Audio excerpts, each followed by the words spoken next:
Pemirsa, hari ini Kejaksaan Agung menampilkan uang sitaan sejumlah 1,3 triliun rupiah hasil tindak pidana korupsi dalam kasus pemberian fasilitas CPO dan turunannya yang melibatkan 2 grup perusahaan minyak dan 12 perusahaan lainnya. Berikut liputan jurnalis Metro TV Ardan Anugrah bersama juru kamera Zukal.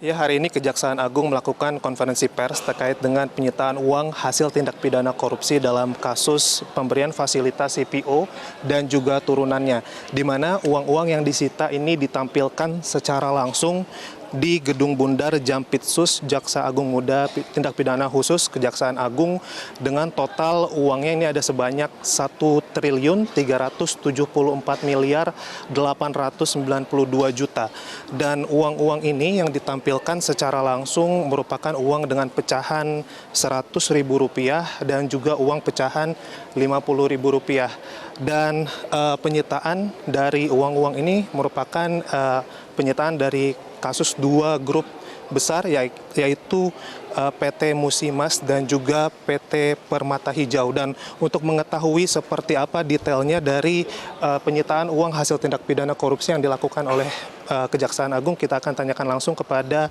Kapus Penkum Pak Harli Siregar. Pak, selamat siang Pak. Siang. Pak, tadi dijelaskan bahwa sebenarnya uang ini ditemukan dalam masa persidangan begitu Pak, sehingga statusnya saat ini seperti apa ya Pak? Nah, karena perkara ini masih sedang berproses dalam tahap kasasi, ya, dan ada upaya pengembalian dari korporasi, ya, kita katakanlah dari 3 grup korporasi, karena yang kemarin ada yang pertama, sekarang ada 2 grup korporasi lainnya, dan masih dalam tahap pemeriksaan di Mahkamah Agung, di kasasi terhadap perkaranya, maka ini adalah pengembalian kerugian keuangan negara yang tentu dititipkan. Ya, dititipkan supaya apa? Supaya nanti oleh jaksa penuntut umum berdasarkan pasal 39 ya KUHP itu, nah tentu melakukan upaya penyitaan dengan meminta persetujuan penyitaan dari pengadilan negeri.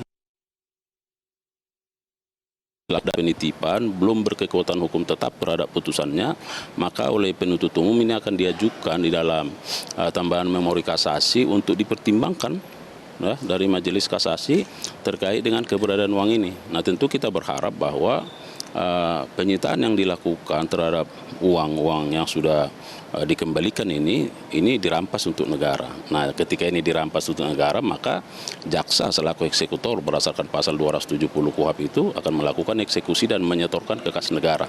Nah, jadi prinsipnya bahwa perkara ini belum berkekuatan hukum tetap, ada upaya pengembalian, maka ini disita sebagai bentuk penitipan yang dilakukan oleh korporasi kepada melalui penuntut umum. Oke, artinya ini memang masih dititipkan begitu ya Pak, ketika memang nanti statusnya sudah berkekuatan hukum tetap, maka akan dikembalikan kepada kas negara begitu ya Pak ya? Ya, disetorkan ke kas negara jika putusannya tentu dirampas untuk negara. Nah, kita berharap begitu. Oke. Terima kasih banyak Pak Harli Siregar atas waktu dan kesempatannya. Ya pemirsa, itu tadi keterangan secara langsung dari Kapus Penkum Kejaksaan Agung Harli Siregar bahwa memang uang-uang yang disita ini ditemukan saat masih masa persidangan, sehingga saat ini uangnya masih akan dititipkan. Ketika nanti sudah mulai berkekuatan hukum tetap akan dikembalikan kepada keuangan negara. Dari Jakarta, Ardan Anugrah, Muhammad Zuhal, Metro TV. Jelajahi cara baru mendapatkan informasi. Download Metro TV Extend sekarang.